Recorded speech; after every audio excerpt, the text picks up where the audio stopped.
Samuel 28. En ce temps-là, les Philistins rassemblèrent leurs troupes et formèrent une armée pour faire la guerre à Israël.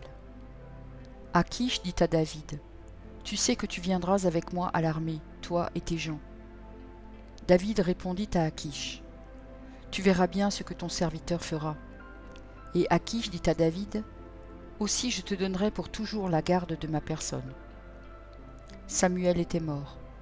Tout Israël l'avait pleuré et on l'avait enterré à Rama dans sa ville. Saül avait ôté du pays ceux qui évoquaient les morts et ceux qui prédisaient l'avenir. Les Philistins se rassemblèrent et vinrent camper à Sunem. Saül rassembla tout Israël et ils campèrent à Gilboa. À la vue du camp des Philistins, Saül fut saisi de crainte et un violent tremblement s'empara de son cœur. Saül consulta l'Éternel, et l'Éternel ne lui répondit point, ni par des songes, ni par l'Urim, ni par les prophètes.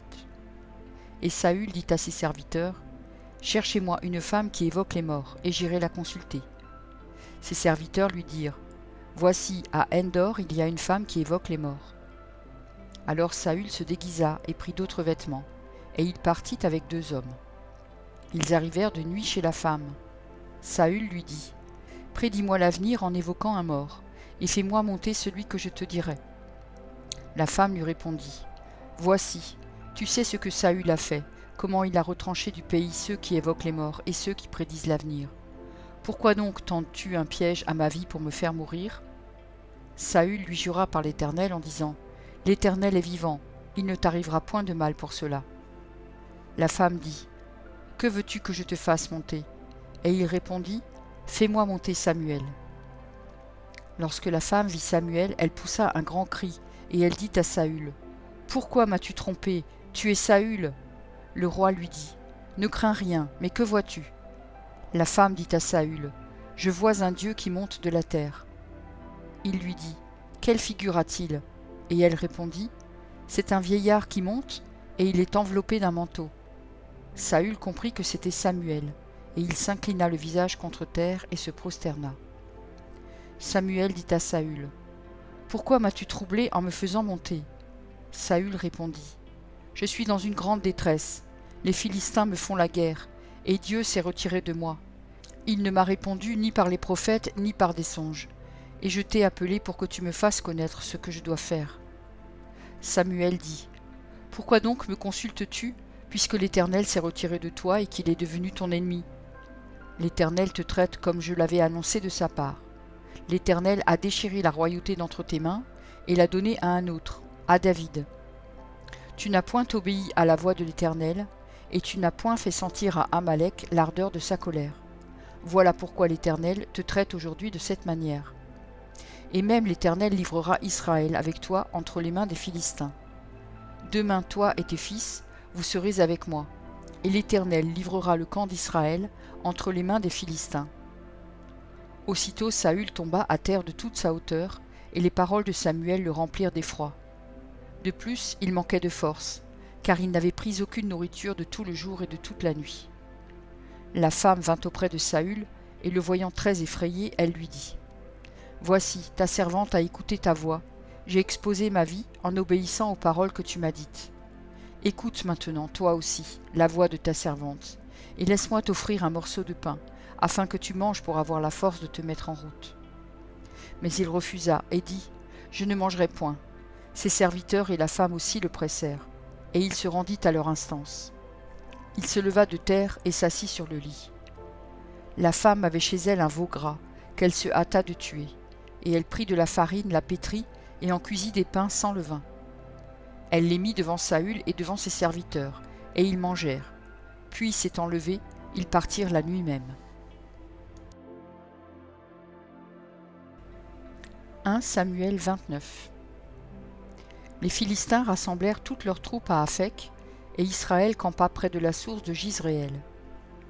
Les princes des Philistins s'avancèrent avec leurs centaines et leurs milliers, et David et ses gens marchaient à l'arrière-garde avec Akish.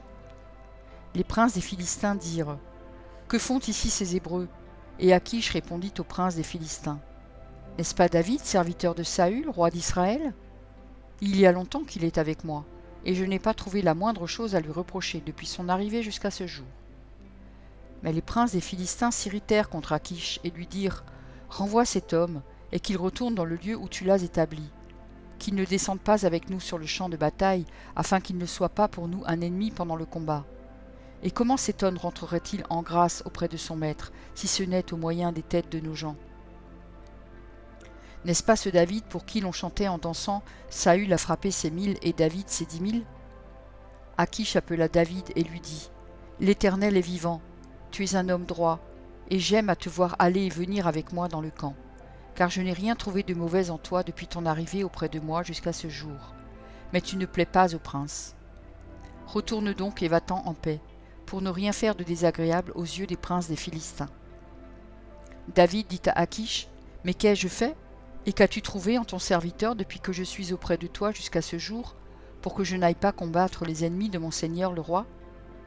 Achish répondit à David, « Je le sais, car tu es agréable à mes yeux comme un ange de Dieu. Mais les princes des Philistins disent, il ne montera point avec nous pour combattre. Ainsi, lève-toi de bon matin, toi et les serviteurs de ton maître qui sont venus avec toi. Levez-vous de bon matin et partez dès que vous verrez la lumière. » David et ses gens se levèrent de bonne heure pour partir dès le matin et retourner dans le pays des Philistins. Et les Philistins montèrent à Jizréel.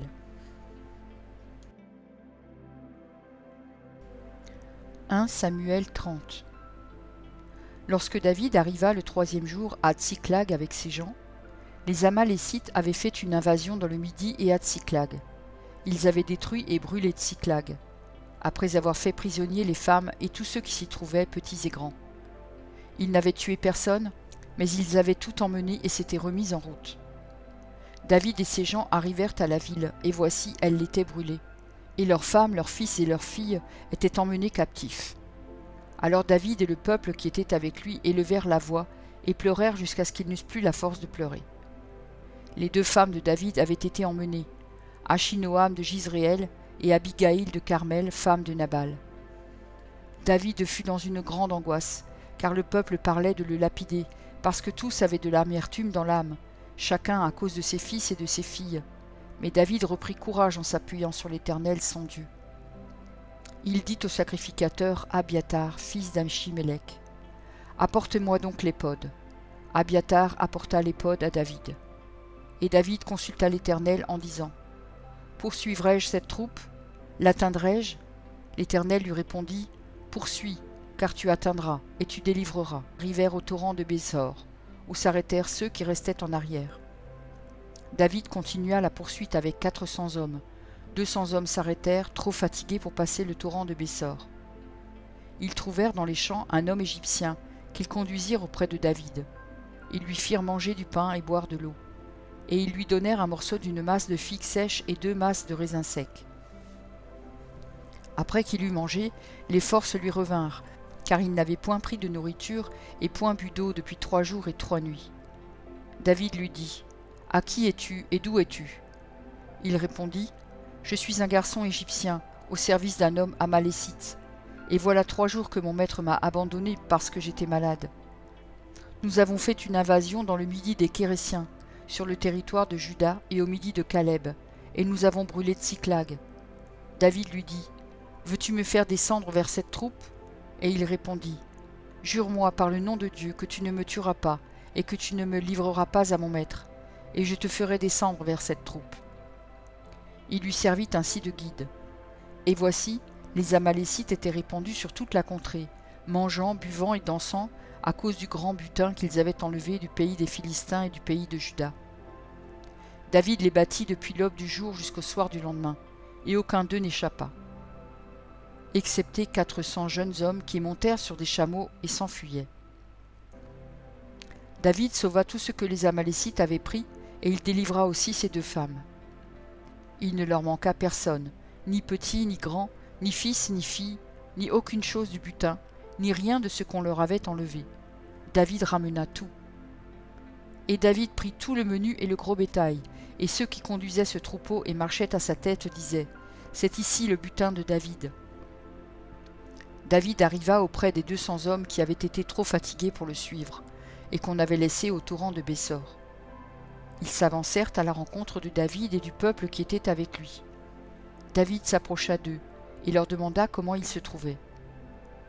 Tous les hommes méchants et vils parmi les gens qui étaient allés avec David prirent la parole et dirent : « Puisqu'ils ne sont pas venus avec nous, nous ne leur donnerons rien du butin que nous avons sauvé, sinon à chacun sa femme et ses enfants, qu'ils les emmènent et s'en aillent. » Mais David dit : « N'agissez pas ainsi, mes frères, au sujet de ce que l'Éternel nous a donné, car il nous a gardés et il a livré entre nos mains la troupe qui était venue contre nous. Et qui vous écouterait dans cette affaire ? La part doit être la même pour celui qui est descendu sur le champ de bataille et pour celui qui est resté près des bagages. Ensemble ils partageront. » Il en fut ainsi dès ce jour et dans la suite. Et l'on a fait de cela jusqu'à ce jour une loi et une coutume en Israël. De retour à Tsiklag, David envoya une partie du butin aux anciens de Juda, à ses amis en leur adressant ces paroles : « Voici pour vous un présent sur le butin des ennemis de l'Éternel. » Il fit ainsi des envois à ceux de Béthel, à ceux de Ramoth du Midi, à ceux de Jatir, à ceux d'Aroër, à ceux de Siphmoth, à ceux d'Eshtemoa, à ceux de Rakal, à ceux des villes de Jérachméélite, à ceux des villes des Kéniens, à ceux de Horma, à ceux de Korachan, à ceux d'Atak, à ceux d'Hébron, et dans tous les lieux que David et ses gens avaient parcourus. 1 Samuel 31. Les Philistins livrèrent bataille à Israël, et les hommes d'Israël prirent la fuite devant les Philistins et tombèrent morts sur la montagne de Gilboa. Les Philistins poursuivirent Saül et ses fils, et tuèrent Jonathan, Abinadab et Malkishua, fils de Saül. L'effort du combat porta sur Saül, les archers l'atteignirent et le blessèrent grièvement. Saül dit alors à celui qui portait ses armes : « Tire ton épée et m'en transperce, de peur que ces incirconcis ne viennent me percer et me faire subir leurs outrages. » Celui qui portait ses armes ne voulut pas, car il était saisi de crainte. Et Saül prit son épée et se jeta sur lui. Celui qui portait les armes de Saül, le voyant mort, se jeta aussi sur son épée et mourut avec lui. Ainsi périrent en même temps, dans cette journée, Saül et ses 3 fils, celui qui portait ses armes et tous ses gens. Ceux d'Israël qui étaient de ce côté de la vallée et de ce côté du Jourdain, ayant vu que les hommes d'Israël s'enfuyaient et que Saül et ses fils étaient morts, abandonnèrent leur ville pour prendre aussi la fuite, et les Philistins allèrent s'y établir. Le lendemain, les Philistins vinrent pour dépouiller les morts, et ils trouvèrent Saül et ses 3 fils tombés sur la montagne de Gilboa. Ils coupèrent la tête de Saül et enlevèrent ses armes. Puis ils firent annoncer ces bonnes nouvelles par tout le pays des Philistins, dans les maisons de leurs idoles et parmi le peuple. Ils mirent les armes de Saül dans la maison des Astartés, et ils attachèrent son cadavre sur les murs de Beth-Shan. Lorsque les habitants de Jabès en Galaad apprirent comment les Philistins avaient traité Saül, tous les vaillants hommes se levèrent, et après avoir marché toute la nuit, ils arrachèrent des murs de Beth-Shan le cadavre de Saül et ceux de ses fils. Puis ils revinrent à Jabès où ils les brûlèrent. Ils prirent leurs os et les enterrèrent sous le tamarisc à Jabès, et ils jeûnèrent 7 jours. Psaume 18. Au chef des chantres, du serviteur de l'Éternel, de David, qui adressa à l'Éternel les paroles de ce cantique, lorsque l'Éternel l'eut délivré de la main de tous ses ennemis et de la main de Saül. Il dit : Je t'aime, ô Éternel, ma force, Éternel, mon rocher, ma forteresse, mon libérateur, mon Dieu, mon rocher, où je trouve un abri, mon bouclier, la force qui me sauve, ma haute retraite. Je m'écrie : Loué soit l'Éternel, et je suis délivré de mes ennemis. Les liens de la mort m'avaient environné, et les torrents de la destruction m'avaient épouvanté. Les liens du sépulcre m'avaient entouré, les filets de la mort m'avaient surpris. Dans ma détresse, j'ai invoqué l'Éternel, j'ai crié à mon Dieu. De son palais, il a entendu ma voix, et mon cri est parvenu devant lui à ses oreilles. La terre fut ébranlée et trembla, les fondements des montagnes frémirent, et ils furent ébranlés, parce qu'il était irrité. Il s'élevait de la fumée dans ses narines, et un feu dévorant sortait de sa bouche. Il en jaillissait des charbons embrasés. Il abaissa les cieux, et il descendit. Il y avait une épaisse nuée sous ses pieds. Il était monté sur un chérubin, et il volait. Il planait sur les ailes du vent. Il faisait des ténèbres sa retraite, sa tente autour de lui. Il était enveloppé des eaux obscures et de sombres nuages. De la splendeur qui le précédait s'échappaient les nuées, lançant de la grêle et des charbons de feu. L'Éternel tonna dans les cieux, le Très-Haut fit retenir sa voix, avec la grêle et les charbons de feu.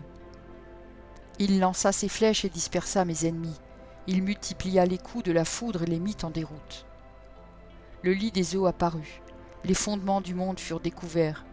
Par ta menace, ô Éternel, par le bruit du souffle de tes narines. Il étendit sa main d'en haut. Il me saisit. Il me retira des grandes eaux. Il me délivra de mon adversaire puissant, de mes ennemis qui étaient plus forts que moi. Il m'avait surpris au jour de ma détresse, mais l'Éternel fut mon appui. Il m'a mis au large, il m'a sauvé parce qu'il m'aime. L'Éternel m'a traité selon ma droiture, il m'a rendu selon la pureté de mes mains. Car j'ai observé les voies de l'Éternel, et je n'ai point été coupable envers mon Dieu. Toutes ses ordonnances ont été devant moi, et je ne me suis point écarté de ses lois. J'ai été sans reproche envers lui, et je me suis tenu en garde contre mon iniquité. Aussi l'Éternel m'a rendu selon ma droiture, selon la pureté de mes mains devant ses yeux. Avec celui qui est bon tu te montres bon, avec l'homme droit tu agis selon la droiture. Avec celui qui est pur tu te montres pur, et avec le pervers tu agis selon sa perversité. Tu sauves le peuple qui s'humilie, et tu abaisses les regards hautains. Oui, tu fais briller ma lumière, l'Éternel, mon Dieu, éclaire mes ténèbres. Avec toi je me précipite sur une troupe en armes, avec mon Dieu je franchis une muraille. Les voies de Dieu sont parfaites, la parole de l'Éternel est éprouvée, il est un bouclier pour tous ceux qui se confient en lui. Car qui est Dieu si ce n'est l'Éternel, et qui est un rocher si ce n'est notre Dieu? C'est Dieu qui me ceint de force et qui me conduit dans la voie droite. Il rend mes pieds semblables à ceux des biches, et il me place sur mes lieux élevés. Il exerce mes mains au combat, et mes bras tendent l'arc d'airain. Tu me donnes le bouclier de ton salut, ta droite me soutient, et je deviens grand par ta bonté. Tu élargis le chemin sous mes pas, et mes pieds ne chancellent point. Je poursuis mes ennemis, je les atteins, et je ne reviens pas avant de les avoir anéantis. Je les brise, et ils ne peuvent se relever, ils tombent sous mes pieds. Tu me ceins de force pour le combat, tu fais plier sous moi mes adversaires. Tu fais tourner le dos à mes ennemis devant moi, et j'extermine ceux qui me haïssent. Ils crient, et personne pour les sauver. Ils crient à l'Éternel, et il ne leur répond pas. Je les broie comme la poussière qu'emporte le vent, je les foule comme la boue des rues. Tu me délivres des dissensions du peuple, tu me mets à la tête des nations. Un peuple que je ne connaissais pas m'est asservi. Ils m'obéissent au premier ordre. Les fils de l'étranger me flattent. Les fils de l'étranger sont en défaillance. Ils tremblent hors de leur forteresse. Vive l'Éternel, et béni soit mon rocher. Que le Dieu de mon salut soit exalté. Le Dieu qui est mon vengeur, qui m'assujettit les peuples, qui me délivre de mes ennemis. Tu m'élèves au-dessus de mes adversaires. Tu me sauves de l'homme violent. C'est pourquoi je te louerai parmi les nations, ô Éternel, et je chanterai à la gloire de ton nom. Il accorde de grandes délivrances à son roi, et il fait miséricorde à son oint, à David et à sa postérité, pour toujours. Merci pour ton écoute. Je t'encourage à écouter encore la parole du Seigneur. J'ai pris un engagement avec lui, et je publierai tous les jours un verset. Si j'en oublie un jour, j'en ferai 2 le lendemain. De ton côté, tout ce que tu as à faire, c'est de t'abonner à cette chaîne, et s'il te plaît, n'oublie pas le pouce bleu. Et si tu veux me laisser un gentil commentaire, c'est aussi apprécié. Pour écouter la suite, clique simplement sur la vidéo du jour suivant, en haut à gauche. Que Dieu te bénisse.